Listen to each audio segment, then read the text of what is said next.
Block ভূমি ও ভূমি সংস্কার দপ্তরের তরফে পুলিশের কাছে এফআইআর দাখিল করার আগেই শ্রীমতী নদীর বুক থেকে মাটি তুলে ফেলার কাজ শুরু করে দিল জমির মালিক।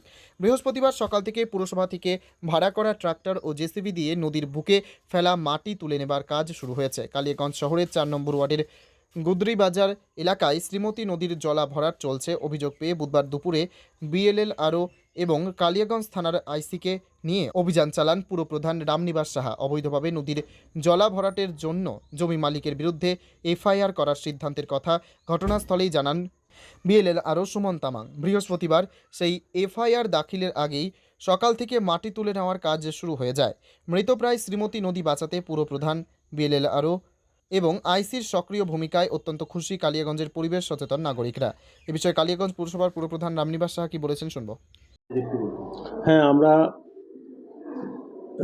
স্পটে যাওয়ার পর আমরা অ্যাকচুয়াল মালিককে আমরা পাইনি। মালিক আসার পর আমরা বিএলআরও সাহেবের সাথে কথা বলার পর উনি কথা দিয়েছেন, আইসি সাহেবের সামনে কথা দিয়েছেন যে আমি যা মাটি ফেলছি টোটাল মাটিটাই আমি তুলে নেব।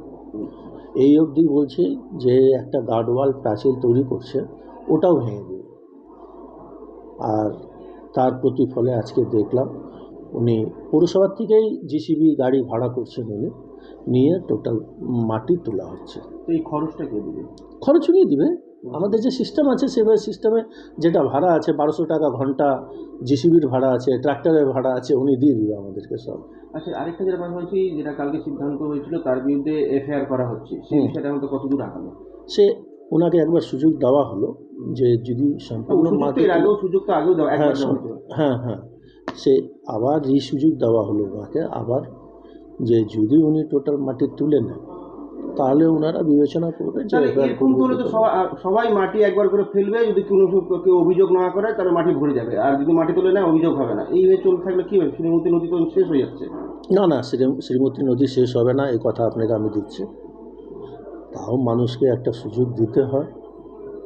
হ্যাঁ, সেই হিসাবেই সেটা তো আমি আছি, বিএলআরও সাহেব আছে, আইসি সাহেব আছে, প্রশাসনিক ব্যাপার সবাই আমরা তিনজন মিলেই দেখতেছি। আর যদি আমি এফআইআর করে দিই, অ্যারেস্টই করাই দিই, উনি যদি মাটি নাই তুললো তাহলে কি শ্রীমতী নদী রক্ষা হয়ে গেল? হবে না। সেটা প্রশাসন তো একবার তার জন্য সুযোগ, প্রশাসন তো সেখানে মাটি তোলার ব্যবস্থা নেবে তখন। হ্যাঁ, নিচে তার জন্য মাটি তোলা হচ্ছে, প্রশাসন ব্যবস্থা নিচ্ছে তার জন্য মাটি তুলছে। আপাতত তার বিরুদ্ধে কোনো আইনি ব্যবস্থা নেওয়া হচ্ছে না? না, ওনাকে টাইম দেওয়া হয়েছে, টাইমের মধ্যে যদি করে দেয় উনি তাহলে আমরা আইনি ব্যবস্থা নাও নিতে পারি।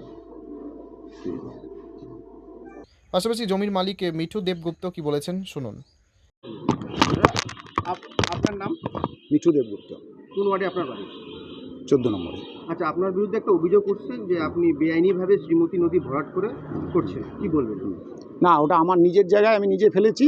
সেখানেই প্রশাসন তরফ থেকে বলছে যে নিজের জায়গায় ফেললেও যেহেতু নদীর সঙ্গে জায়গাটা লাগা, আপনারা 15 থেকে 20 ফুট জায়গাটা ছেড়ে দিয়ে মাটিটা তুলে দিয়ে তারপরেই কাজ করেন। এর আগেও তো একবার আপনাকে বলেছিল, সেটা আমি সেই সময় দিয়েছিলাম, সেই সময় আমি তোলা হয়েছিল, কিন্তু তোরা নতুন করে আবার পদক্ষেপ যেটা নিল যে বলছে যে না, ওটাতে খুশি না, আপনারা আরও তুলতে হবে। তো যদি আপনার জায়গায় হতে গেলে মাটি তুলতে যাচ্ছেন কেন? ওনারা বলছে যে নদী সংলগ্ন জায়গা, আপাতত মাটি তুলেন, এটাই নাকি তাদের চরিত্র, মানে নেচার নাকি জমির, কি বলে ওটা।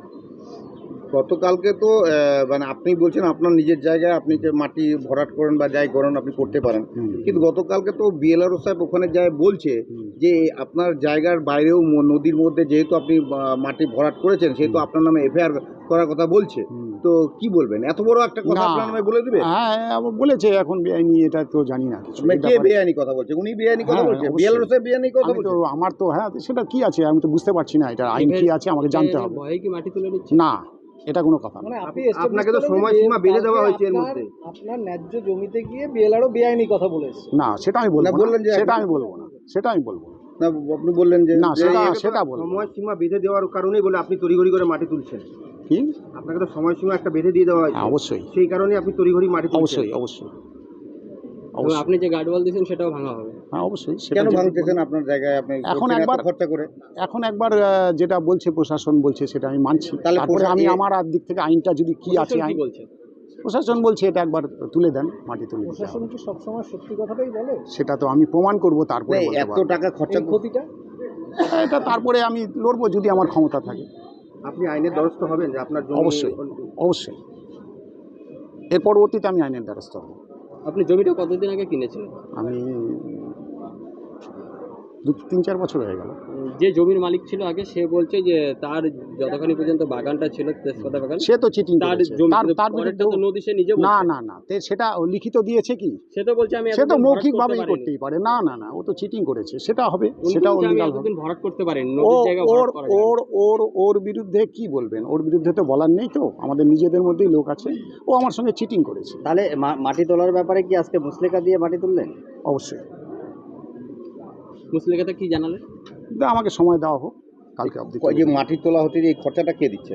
আমি নিব, আপনি দিচ্ছেন? আমি দিচ্ছি। তো এত টাকা খরচা করতেছেন আপনি, আমি মানে এখন আপনি বাধা দিলেন না কেন? বাধা দেওয়া আমি দিব, দেখবো। নাকি ভয় পরবর্তীতে- পাচ্ছেন এফআইআর হবে আপনার বিরুদ্ধে? তাই না না ওটা নিয়ে, ওটার কোনো ভয় আপনার নেই। বিরুদ্ধে মানে বিকাল 4টা পর্যন্ত টাইম দিয়েছে, 4টার মধ্যে যদি মাটি না তোলেন তাহলে আপনার বিরুদ্ধে আইনানুগ ব্যবস্থা নেবেন। কি বলবেন? না তার আগে কাজ হয়ে যায়। তাহলে তার আগে যদি কাজ মানে করেন আপনি, তাহলে কেন তাড়াতাড়ি করতেছেন? আপনি তো 7 দিন সময়ও নিতে পারতেন। আপনি না, তো আমি সময় আইনের নিচ্ছি তো, আমি হ্যাঁ? কালকে অবধি সময় নিচ্ছি। কালকে অবধি কেন নিলেন সময়? যদি আজকে না হয় বাই চান্স, তো সময় চাইতে হলো আপনার নিজের জায়গায় আপনি যে মাটি তুলবেন কি এটা তো তুলবেন আমি না? এখন আইন সম্বন্ধে আমাকে জানতে হবে। এর আগে আপনাকে মাটি তুলতে বলেছিল, তো সেই সময় আপনি মাটি তোলেন না, হঠাৎ তোলা করে হয়েছে, তোলা হয়েছে, তারপরে আরো মাটি ফেলছে। তোলা হয়েছে, আবার চাপ দেওয়া হচ্ছে যে আমাকে তুলতে হবে। আপনাকে প্রশাসন একটা অর্ডার দিয়েছে, হ্যাঁ, দিতেই পারে, যে কোনো হ্যাঁ, প্রশাসন হ্যাঁ, অর্ডার দিতেই হ্যাঁ, পারে যে হ্যাঁ, কোনো কিছু। আপনি তার প্রশাসন বলতে বিএলআরও তরফ। বিএলআরও তো প্রশাসনই, হ্যাঁ, বুঝতে পেরেছি। তাই না? হুম। তাহলে সেই অর্ডারের ক্ষেত্রে আপনি আপনার উপরে যাওয়ার বা সেই আছে, অর্ডারের এখতিয়ার ক্ষেত্রে, আছে। তাহলে আপনি তার আগেই তো মাটি তুলে প্রমাণ করছেন যে আপনি ওখানে অবৈধভাবে মাটি তুলেছেন। সেটা এখন আমি দেখবো, লজিক ব্যাপারটা দেখবো কি আছে না আছে, লিগালটা কি আছে। ওখানকার স্থানীয় বাসিন্দারা বলছে রাতে বেলাও আপনাদের ট্রাক্টর না, ঢুকে এটা মাটি ভুল- ফেলা হচ্ছে। ভুল আছে, তারা বলছে দরজা বন্ধ করে। দরজা বন্ধ করে। ভুল আছে, আমার কতিপয় লোক বলতেই পারে। সেখানে যে মাটি স্বার্থসিদ্ধি করার এর আগে যে মাটি পড়েছিল, হুম। সেই জায়গাটাতে দেখেই বোঝা যাচ্ছে প্রায় 1 বুক উঁচু মাটি পড়েছিল। তার মানে সেই জায়গাটা নিচু ছিল। তারপরে আরো না, মাটি। সেটা আপনার ওখানে যিনি চার্জ ছিল, দায়িত্বের যিনি ছিলেন কালকে, তিনি বললেন যে মাটি যেখানে মানে নদী, সেখান থেকে নাকি মাটি তুলে এদিকে নিয়ে আসা হচ্ছে। আবার তাই কি?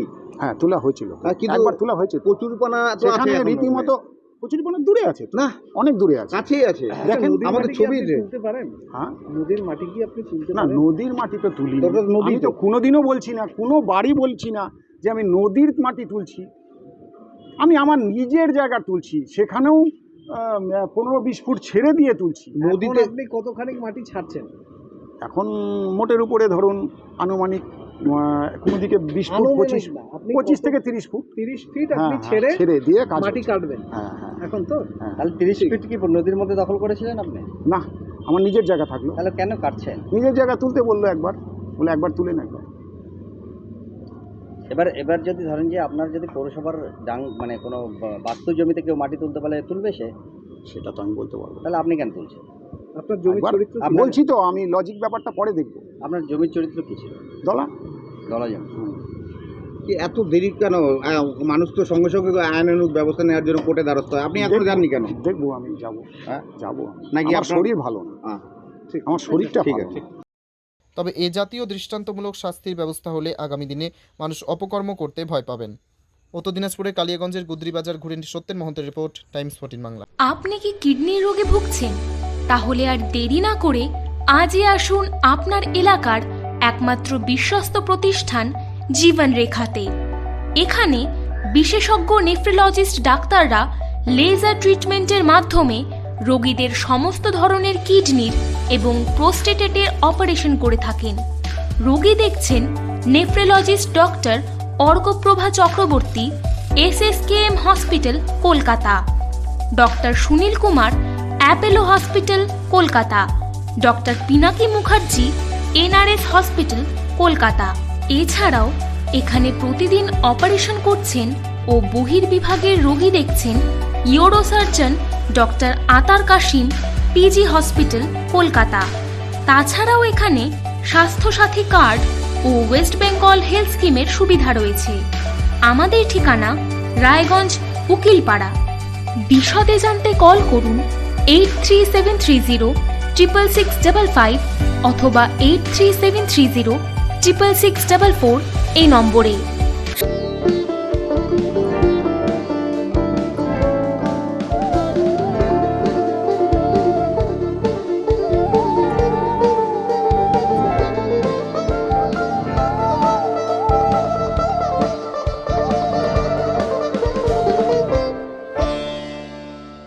আপনি কি চাকরি পরীক্ষার্থী?